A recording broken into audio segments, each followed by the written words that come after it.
bagaimana hukum berkurban dengan uang yang tidak halal? Apabila sah, pahalanya bagaimana? Apabila tidak sah, apa dosa bagi orang yang melakukan kurban tersebut? Nah, orang getia kurban, tapi kan pengro. Arti kan pengro, peng yang hansah kepemilikan menurut pandangan syara. Hansah milik.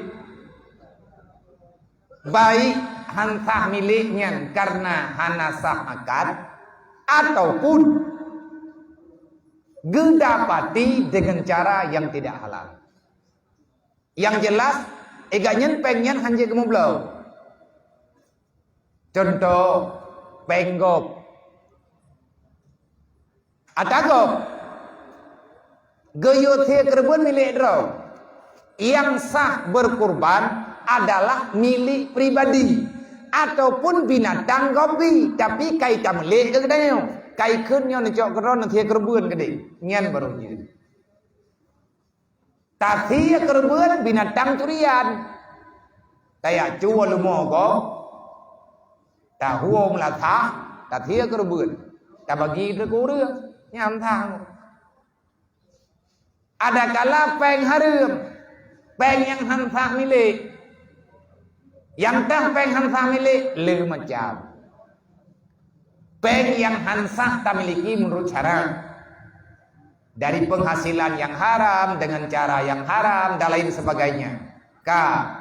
Gecok peng haramnya giak blo te kerbun getia le urang tia dan urang yang tukang le urang po kerbun ganyen kedepu nyopeng haram hansah ke kerbun.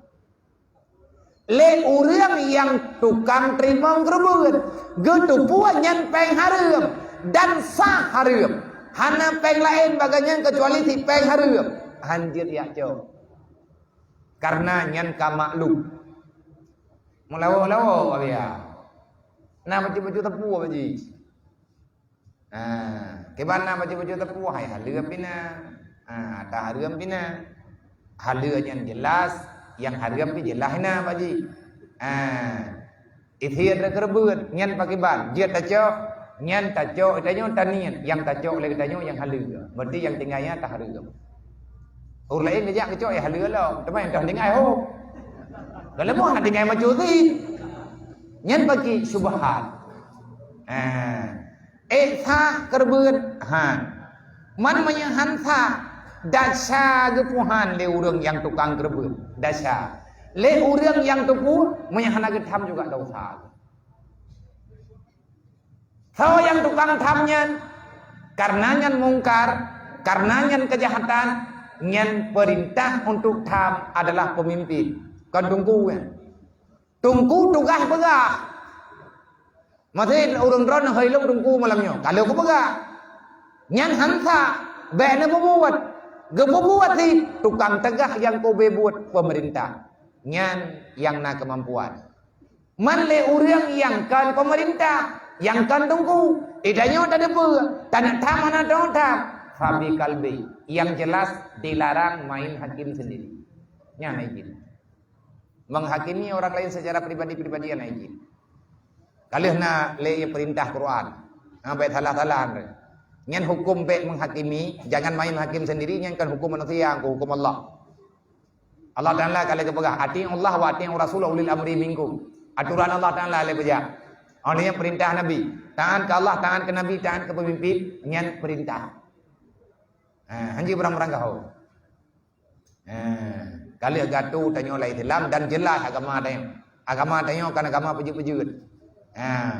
Yang jid beragama ke jid ni terkedi hanjid beda pejut. Han haluam.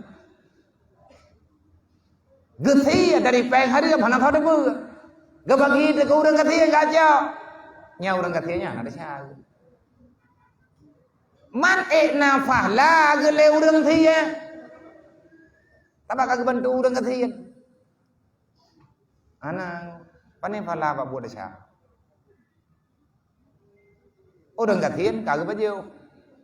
Gepaju ke em halama hana gedepu tapi nya gedepu sah hatanya hargam hanya paju baru je gepaju Mayan tak gedi, gaya kena menteri ke, yang merujut. Yang kalau dia hukum pajak siap bui, ku udah nyukup dia. Tapi siap kerbuannya kah, yang rajok kah mati dia. Kah.